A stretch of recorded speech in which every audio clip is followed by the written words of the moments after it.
Lebanon's Prime Minister-designate abandoned his efforts to form a government, thwarting a French-led initiative that sought to end a political impasse and unlock international aid after a massive explosion destroyed nearly half the capital last month. Prime Minister-designate Mustafa Adib on Saturday said his resignation came after the collapse of a consensus among Lebanon's political elite over the government reforms that had emerged during a visit to Lebanon last month from French President Emmanuel Macron. Instead, Lebanon's politicians split over which party would control which key ministry. In Lebanon's complicated political system, senior government posts are shared between the country's religious groups.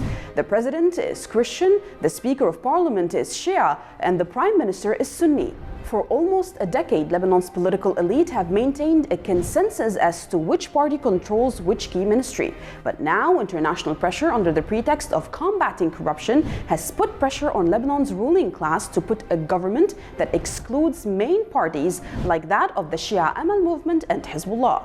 Mind you, both parties control the majority in the Lebanese parliament alongside their allies from different other sects in Lebanon, but mainly the Christian Maronite party of the Free Patriotic Movement.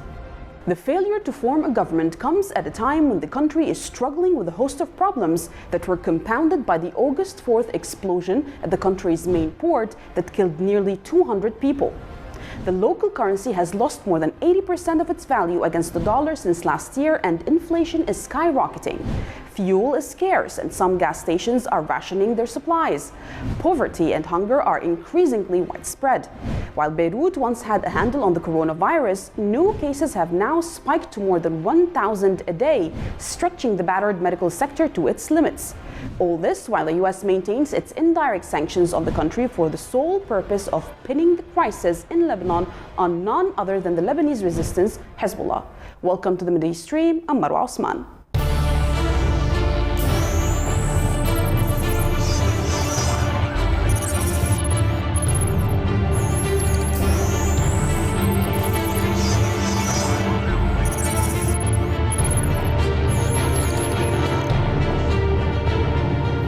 Lebanon's Prime Minister-designate Mustafa Adib quit on Saturday after trying for almost a month to line up a non-partisan cabinet, dealing a blow to a French bid aimed at rallying sectarian leaders to tackle the worst crisis since the nation's 1975-1990 civil war. Now, Adib's resignation comes as a few days after President Michel Aoun himself briefly told reporters that Lebanon would be going to hell if a new government was not formed soon. To discuss this issue with us from Beirut is Mr. Omar Nashabi, who is a political commentator. Thank you for joining us, Mr. Nashabi. Now, thank you. Mustafa Adib was only named to take over as Prime Minister less than a month ago.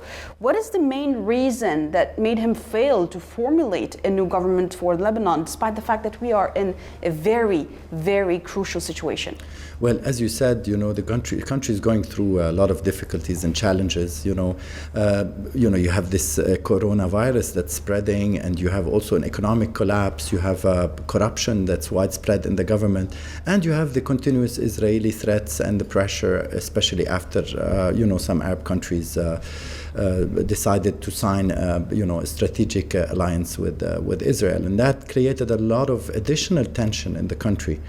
And so forming any government is a big challenge, to find consensus between the various groups in Lebanon. Mr. Adib, when he was named, what was required, is to have a minimum of trust between the various parties. And I don't think that Mr. Adib was able to get that trust.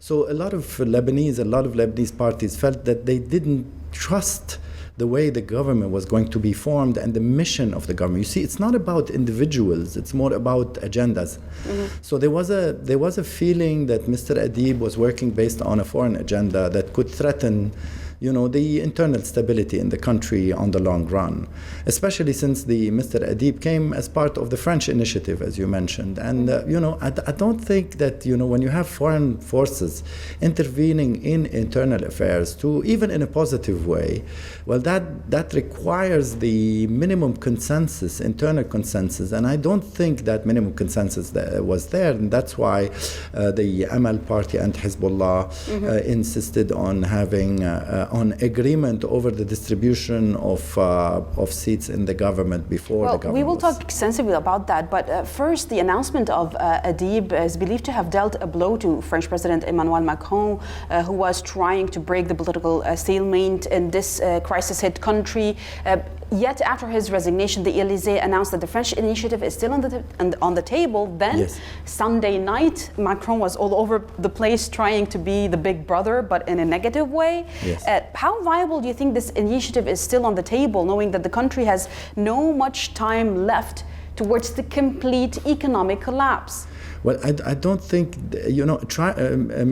Macron and his administration are trying to maintain the initiative. They're trying to maintain a certain balance. Yet I don't think that this maintenance is successful, because the speech that he gave yesterday and the approach does not seem to be balanced. He was blaming Hezbollah and actually, talking to Hezbollah as if Hezbollah was a party or a militia and a force, not really part of the democratic process in Lebanon.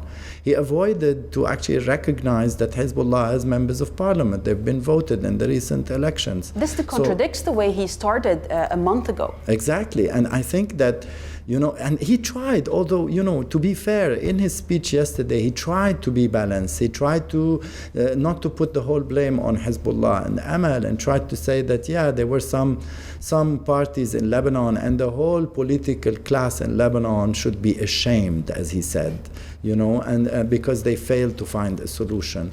That's a bit patronizing also, although many Lebanese would actually agree that the political class in Lebanon should be ashamed. They would agree if they say it, but not if a foreigner does. Exactly, that's the problem. And, I think, the economic collapse is to a certain extent, to a very advanced level in Lebanon. And that economic collapse will actually make the Lebanese accept certain arrangement. Yet, even that arrangement, we are not able to reach it until now, because I think some groups are trying to benefit from the American agenda, that is an agenda that's focused on Iran and Hezbollah. Well, let's dive deeper into the main issue here in this problem. The cabinet formation hit a roadblock as you started over a demand by Lebanon's two main Shia parties, the Amal movement and Hezbollah, to name several ministers, especially the finance minister, which it's a vital signatory to all government funds, alongside the president and the prime minister's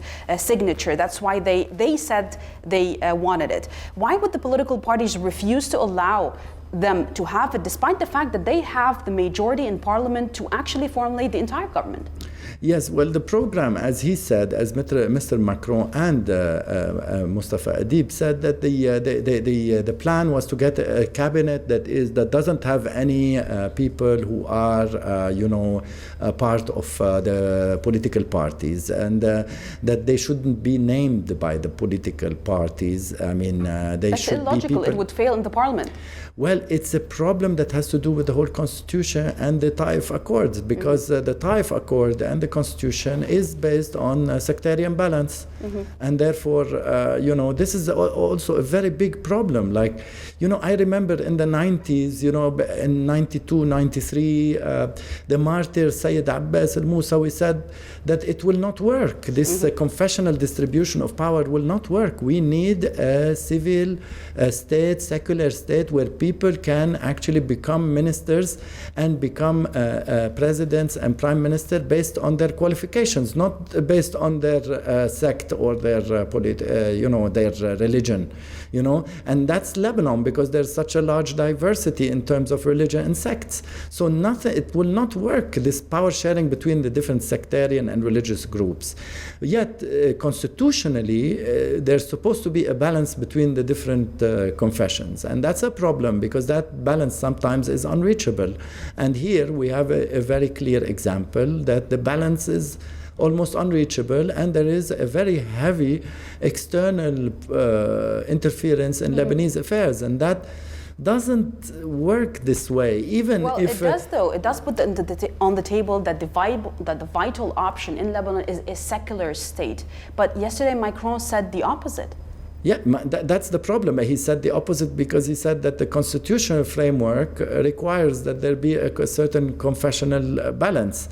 And he's right on that. I mean, but yet he is a foreign power. And I think even, some Lebanese doubt this foreign power. But whatever the foreign power is, even if it is Iran, with a good sense and a positive sense to help the Lebanese, I don't think it will work. It should be, the solution should come from the Lebanese parties themselves. Definitely. But it's it's basic common sense.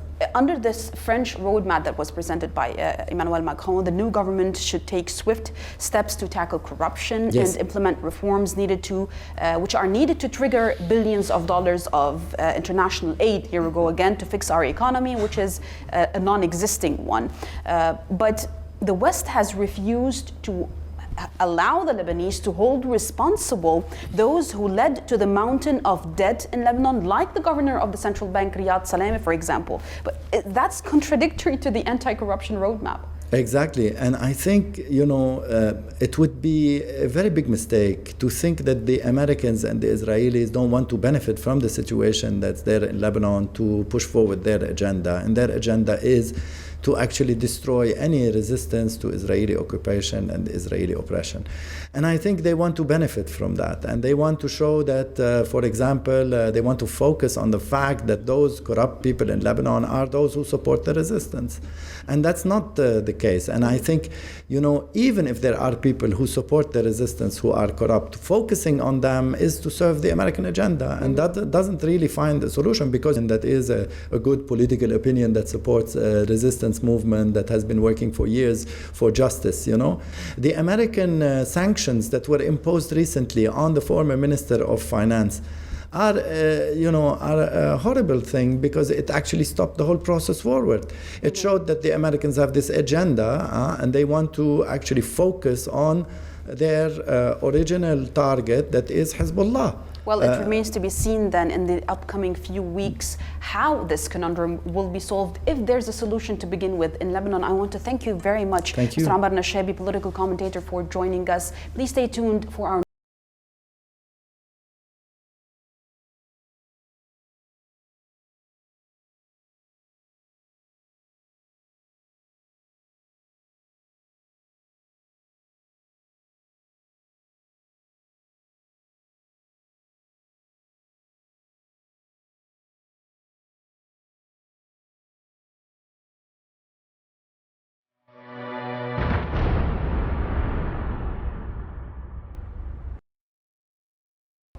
Now, with the United Arab Emirates and Bahrain having joined Egypt and Jordan in declaring peace with Israel, those asking who's next often look westward towards Khartoum. Adding new chapters to the US's Abraham Accord is in Trump's interest for sure, but so is a successful transition in Sudan, where the public is firm and staunch in its support for Palestine. The people of Sudan have warned that a rushed Israeli-Sudanese agreement will unravel a wave of public resentment and potentially unleash popular protests against the current ruling elite. The dangerous game of normalization in Sudan in this following report. On August 18, just a few days after the United Arab Emirates and Israel declared their intention to normalize ties, Sudan's foreign ministry spokesman Haidar Badawi announced that his government too is looking forward to concluding a peace agreement with Israel. The move by Khartoum was seen by many as a major win for the UAE, which is known to be supporting Israel's normalization of ties. However, the Persian Gulf state was not necessarily the intended audience for this unexpected announcement. It is well understood that the number one foreign policy objective of the transitional government, led by Prime Minister Abdullah Hamdouk, is to convince the United States to rescind Sudan's state sponsor of terror SST designation, which presents a significant obstacle to the country in accessing foreign aid and dealing with its enormous national debt. Regionally, this means supporting the UAE, Saudi Arabia, and Israel, the Trump administration's key allies. In the meantime, it increasingly appears that the August 18 announcement on Sudan's intention to normalize ties with Israel was not even part of a cohesive governmental strategy, but a unilateral move by senior military figures in the chimeric transitional government. Just a day after the announcement, Sudanese Acting Foreign Minister Omar Qamaruddin dismissed Haidar Badawi from his position as spokesman and head of the media division in the ministry for making unauthorized comments, a clear indication of divisions within the transitional government over relations with Israel. And this was not even the first time that Sudan's part civilian, part military transitional government struggled to hold a united front on Israel. Much of the debate around the prospects of a deal between Israel and Sudan has ignored the fragility of Sudan's political transition and the risks that such an unpopular normalization could pose for the internal politics and security of Sudan. Sudanese civilians have made it clear in their protests since the September 15 normalization deal between Israel and the UAE and Bahrain that any steps toward a normalization of relations between Israel and Sudan will be faced with public fury, the likes of which ousted former President Omar al-Bashir in 2019.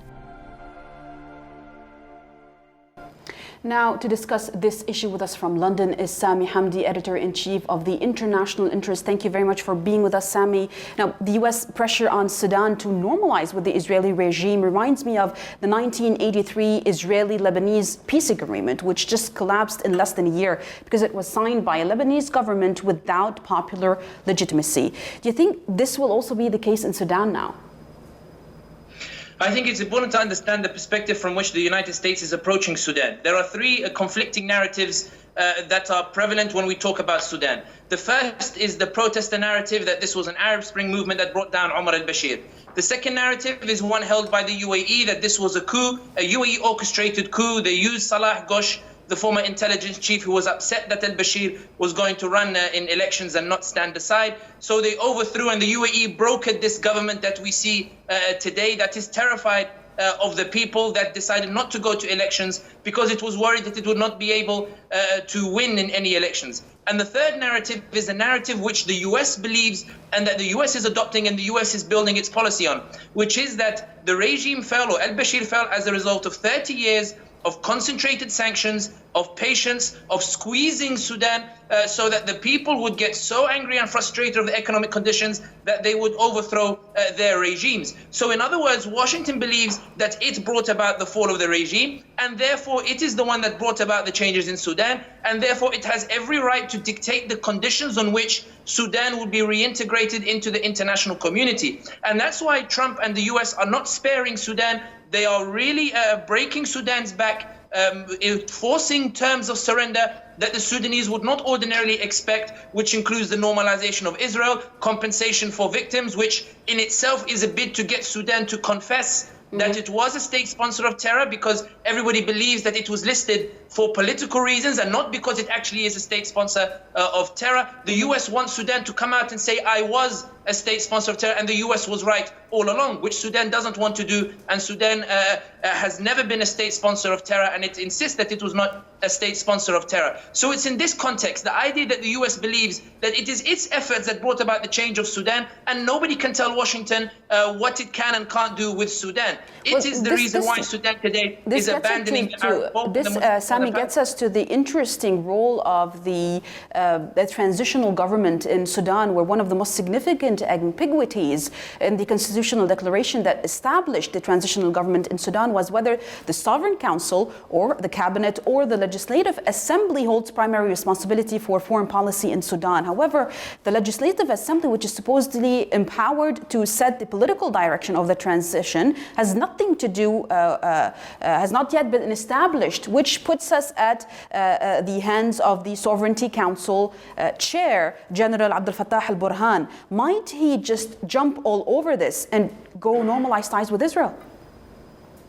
It's possible. It's important to understand that it's not just Abdel Fattah Burhan. Even the parties that have agreed to dominate parliament, 66% is made up of these opposition parties in a negotiated settlement. These parties accepted the seats in parliament on the basis there would be no elections for at least 3 to 4 years, an unelected term, because they feared that the Sudanese population would vote in Islam-leaning or Islamist-leaning parties in a similar manner to Tunisia, Libya, and Egypt in the aftermath of their Arab Spring. So they're also complicit in this power that Abdel Fattah Burhan enjoys today, and his ability to represent Sudan to the UAE and to Israel and to the US. And Abdel Fattah Burhan's decision that he's taking, these parties believe also affect its own future, in that they do not want to face the Sudanese people because they are not entirely sure that what took place was an overthrow or a revolution. So Burhan may well, so when we say that Burhan would step over their heads, I think this is the incorrect term. The reality is that this is a negotiated government between the army and between the parties, both of whom fear the Sudanese people, both of whom do not want to go back to the Sudanese people, both of whom do not want to achieve a democratic transition in Sudan, in the current climate, in the current social dynamics in Sudan that rejects the ideas of liberalism and ties with the West, and prefer to maintain within the Muslim world and within the Arab fold. So when Burhan is negotiating, the real problem is not necessarily that he's against normalization with Israel or that the condition being posed is normalization of Israel. Burhan is weighing to what extent the people will get angry if he normalizes ties with Israel. Burhan believes that if he does not get the economic assistance that he needs, the economy will continue to nosedive and the people will inevitably go to the streets again and overthrow him. Well, but if he normalizes ties with Israel, gets us to people one might option here, Sami. The remaining option on the table, it seems that the US has promised to delist Sudan from the state sponsors of terror list, with Emirati support obviously to provide several billions of dollars of aid in exchange for this normalization. But will this buying of the Sudanese people work in this case? I think you've really hit the nail on the head, in the sense that the issue of removing Sudan from the list of state sponsors of terror is not even guaranteed, even if Burhan normalizes Israel, because the Congress is refusing to allow Trump to bypass the demands for compensation for victims. They don't like the way Trump is presenting normalization in exchange for lifting of Sudan from the state sponsor list. So Sudan may tomorrow normalize Israel and then find the Congress refuses to remove Sudan from the list, leaving Sudan out in the cold and leaving them to be condemned in history as traitors to the Palestinian cause. That would definitely not surprise me. But the military component of the government in Sudan is not only appears to have a well-developed foreign policy strategy by the evidence of meeting with Netanyahu in Entebbe, but it's also directed in the US, but they are flaunting their ability to just ignore all the rules and laws of Sudan. The military, it seems, is neither concerned about mandates nor just feeling under pressure to align its foreign policy with that of the civilian government. Are we looking at a possibility of a new military coup in Sudan if this foreign policy matter just hits a brick wall? I don't think so. I think it's important to understand that Sudan, there is a new generation, a young generation that does not understand why Sudan was targeted by the US in the first place. They do not believe in this idea that Sudan was resisting the US and believe that their woes are a result of uniquely internal Sudanese circumstances. They believe Darfur was the government's fault and not the fact that Chad and Libya were supporting the rebels. They believe that the rebels in the east are the result of internal problems and not Ethiopia backing. They believe South Sudan division was a result of internal dynamics and not the US supporting the South Sudanese movement. And this is what the US is playing. This new generation, that the social media generation that doesn't care about history, has this historical amnesia, and that's what the army is playing on, in the belief that, listen, the economy is more important than all of these big statements about Palestine and the like. It's about your stomachs and your economy and your money. That's what the army is playing on, and that's what it's trying to understand. To what extent do the Sudanese prefer economic development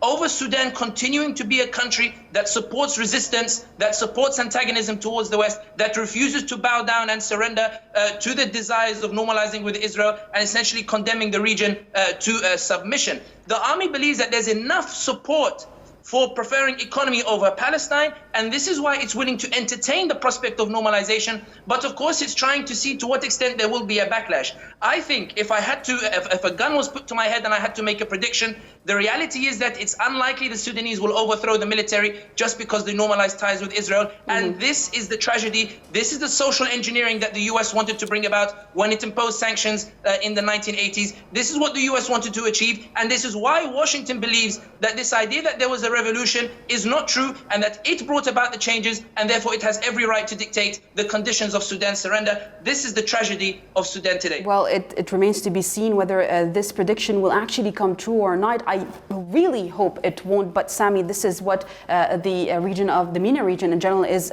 going through right now. I want to thank you very much, Sami Hamdi, Editor-in-Chief of the International Interest, for joining us and for your contribution to our show. Please stay tuned with us next week for more from the Mideastream.